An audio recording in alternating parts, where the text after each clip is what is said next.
ఆయన ఘనత కొరకు నా సర్వస్వం. జనవరి 5. యేసును వెంబడించడానికి శక్తితో కూడిన జీవితం.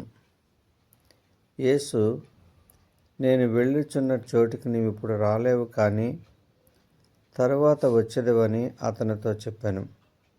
యోహాను 13:36. ఇట్లు చెప్పి నన్ను వెంబడించమని అతనితో అనెను. యోహాను 21:19. 3 సంవత్సరాల ముందు యేసు పేతురుతో నా వెంబడి రండి, మత్తయి 4:19-20 అని చెప్పాడు. పేతురు సంశయించకుండా యేసు వెంట వెళ్ళాడు.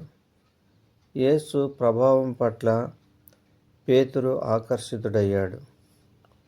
పరిశుద్ధాత్మ సహాయము అవసరం లేకుండానే పేతురు ప్రభువు వెంట వెళ్ళాడు. తర్వాత యేసు ఎవరో తనకు తెలియదని చెప్పాడు. చెప్పిన తర్వాత పేతురు హృదయం భగ్నమైంది. అప్పుడు పేతురుకు దేవుని ఆత్మ అవసరమైంది. యేసు పేతురుతో నన్ను వెంబడించమని చెప్పాడు. యోహాను 21:19. అప్పుడు పేతురు ఎదుట ప్రభువైన యేసుక్రీస్తు తప్ప ఎవరూ లేరు. యేసు మొదటిసారి పేతురుతో నా వెంబడి రండి, మత్తయి 4:19-20 అని చెప్పినప్పుడు అక్షరాల అది ఆయన వెంట వెళ్ళడం.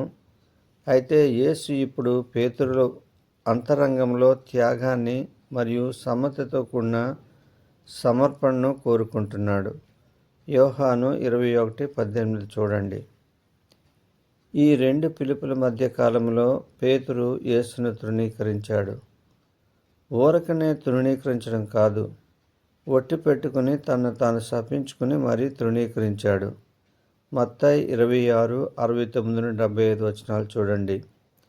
అయితే తర్వాత పేతురులో స్వావలంబన మరియు స్వచిత్తము చరమదశకు చేరుకున్నాయి.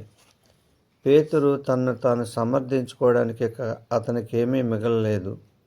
నిరాధారమైన పరిస్థితుల్లో పేతురు పునరుద్ధరణి యేసు తనకేం చెప్తే అది చేయడానికి సిద్ధమయ్యాడు. యేసు వారి మీద ఊది పరిశుద్ధాత్మను పొందిడి, యోహాను 20:22 అని చెప్పాడు. నీలో ఏ మార్పులు వచ్చినప్పటికీ వాటి మీద ఆధారపడకు.